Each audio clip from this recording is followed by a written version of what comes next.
Here's Rob Williams, the national sports editor of the Daily Hive, and it's Offside Sports Vertical. Rob, how are you? Doing great, fellas. How are you? Fantastic. Very well. Is it disrespectful of USA Hockey to have left Brock Besser and Thatcher Demko off their long list for the Olympic orientation camp?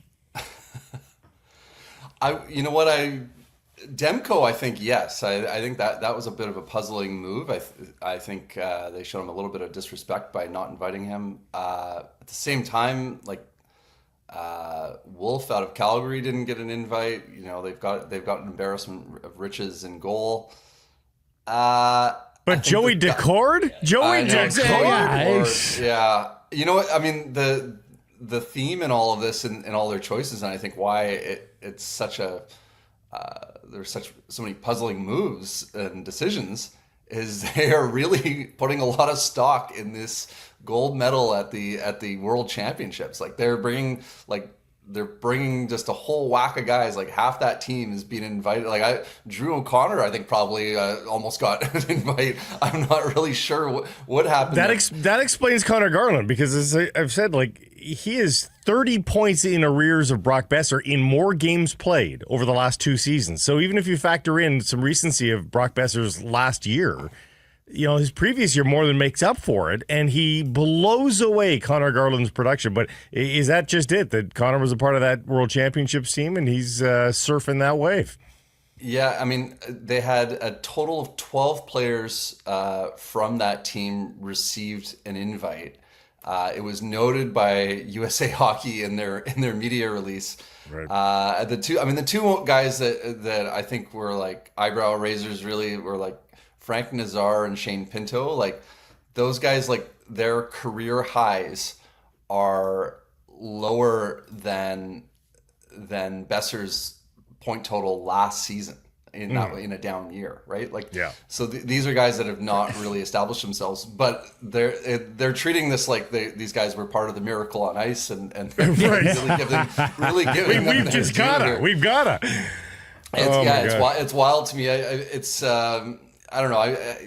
Haven't we seen this in the past with like some countries have kind of valued certain things over another, like USA Hockey in the past and for the World Juniors would give extra points to players that were playing in their system rather than guys that were playing in major junior, or we've seen like Russia bring KHL guys over, things like that. It seems it's a bit of an odd move, but to me, I would have Besser on the team ahead of Garland. In terms of like what is their high bar, what is their ceiling? I mean, truth be told, I don't think either guy is making that team. I don't think they have a shot. I mean, Besser would have to be on like a blistering start for Besser. Yeah. Well, yeah. And even then, right? Like that's a really, really tough roster to make. Yeah. Now Demko though, like if Demko's healthy, like Demko could be their starter, right? Like yes. So that's the weird one for me is Demko not being listed there. For Team USA. Yeah, I mean, Nazar is still wet behind the ears. I mean, he's not even established. Yeah, next time. Besser scored really big goals in the playoffs. And yeah, you can't tell me that if Thatcher Demko gets off to a good start that you wouldn't want him amongst your three. Here's the bigger question, though, Rob. The flip side. Do Canucks fans even want these guys playing for Team USA in Milan in February? Especially Demko, given the circumstances. Oh, I know. Yeah. Yeah, I mean, it probably would serve them well to have more guys resting. I mean, I think Demko's probably. I mean, he could start for them. I think so much depends on. I mean, if they're smart, they'll base most of their decision making on who's playing well next season, who's going well into December and January when they have to make their picks. But yeah, do you want Demko being like the guy and playing like high pressure situations, like exerting more pressure on that knee in a season where you've got a compressed schedule? Yeah, probably not. I mean, it might be, you know what I mean? Like the thing that might be good for, like, the thing that might be the best thing for him is to be the backup. Be the backup, play against one of the minnows, get a win, feel good about yourself, rub shoulders with other Team USA guys, and then come back, with sky high confidence down the Although stretch. you can make the argument, Rob. I mean, next year's not a Stanley Cup year for the Canucks anyhow. 4 years from now, presuming that Thatcher Demko has held on to the crease because of a Vezina Trophy run and everything's just gone tickety-boo in his career. 4 years from now, when he could be making his last run as a starter at the Olympics, that could be a Stanley Cup year for the Vancouver Canucks. You don't want him playing that year. So, let him have his kicks this year and then cross the bridges 4 years from now. But I mean, it's not a Stanley Cup year for the Vancouver Canucks, right? Anything can happen, Blake. Oh, listen to this. That sounds like August optimism. Yeah, we lead the league in August and September optimism, Rob. I'll say that. Mike, clip it. Yeah. Let's roll the Play dice. this one for them in February, huh? 12 out of a playoff spot.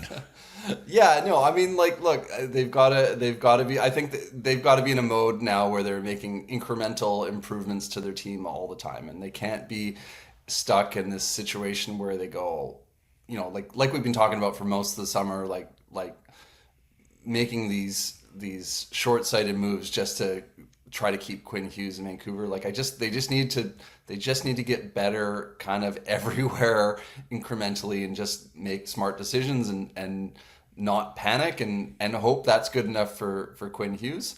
And yeah, I will say this, getting back to, I don't think the Stanley Cup's coming to Vancouver this season, but a lot can change with little moves here and there. And I think we saw that 2 years ago where they kind of nail all of their free agent signings and they go into the season with a new coach and everything kind of working together. And then you see the flip side when you go into a season and things aren't right and there's friction between the star players and the rest. We can see how sideways things can go. I think from the fan base too, Rob, I think people are going to vote that they're okay with them missing it, because I think, and this isn't for everybody, so don't jump over me. I can't paint with that broad a brush, but I think the majority of Canuck fans just want to be a part of the tournament next year. They do want the team in the playoffs. They want to have that feeling again of preparing for a playoff series and outdoor watch parties and all that sort of stuff in late April. Like, I think people do just want that experience, and if the vast majority of the Vancouver Canucks getting rest during the 2 weeks of the Olympics helps that, I think people are going to prefer that option. Oh, 100%. I mean, I think it's nice to see players from the team you cheer for get accolades, whether that's trophies, awards, getting to play on the international stage. That's fun and nice to see. But the big picture is what matters.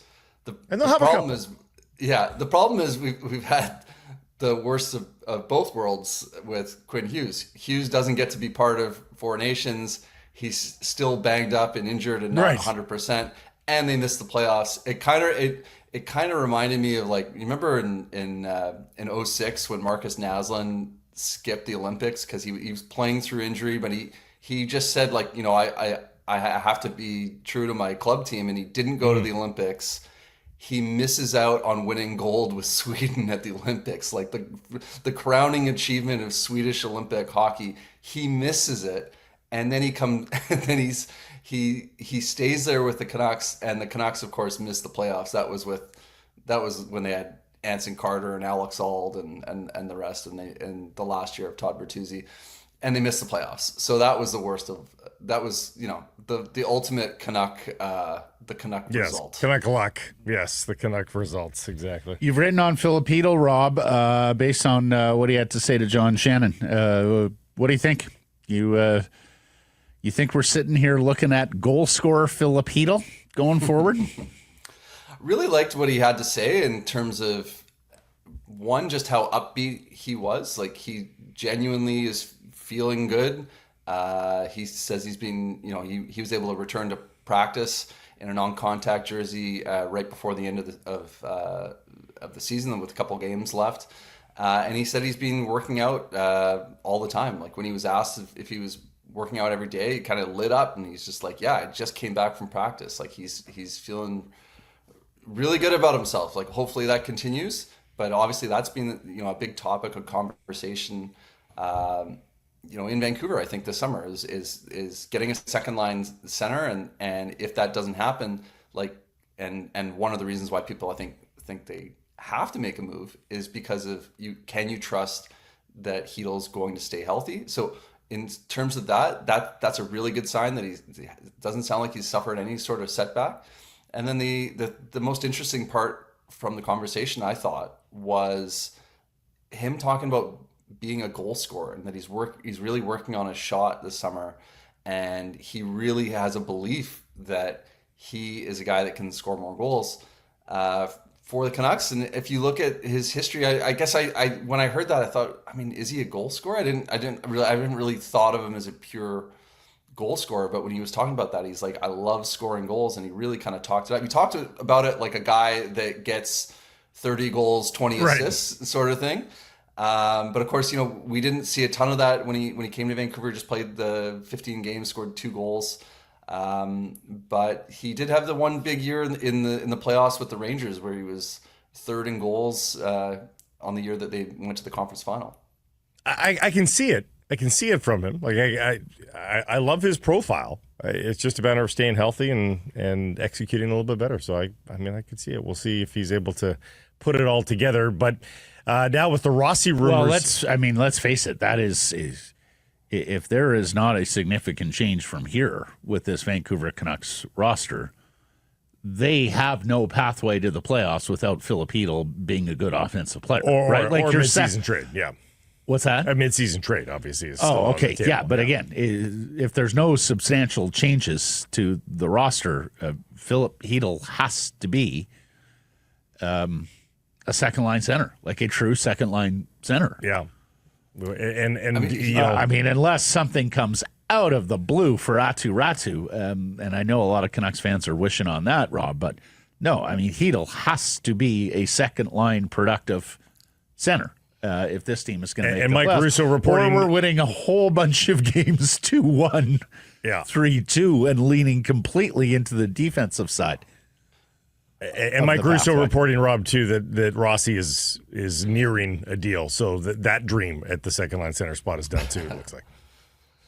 Yeah, it really feels like Chytil is one of the most important players for the Canucks going into the season. Like I almost could see a situation where, maybe Garland takes a step back, maybe Besser doesn't do as well as people hope, and you could still be okay. You've got other wingers, right? You could see maybe a Nils Höglander or somebody else stepping up, and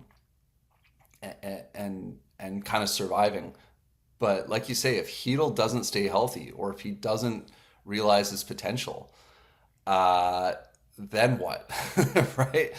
He needs to be, if he can be like a 50-point guy, right? 30 goals, 20 assists maybe, or somewhere in another iteration of that. Okay, now you're feeling pretty good. Now you've got a second line center, and maybe you found something here in that JT Miller trade where you found a guy that, okay, you're not sure if he can, about the health. You're not sure if he's going to develop, if his past health issues have stunted his development. But if he can put it all together, suddenly you're not looking so bad down the middle, but you really, really need that to happen. Oh, unquestionably so. Rob, fantastic stuff. Thank you for your time here this week, and we'll catch up soon. Sounds great. Thank you.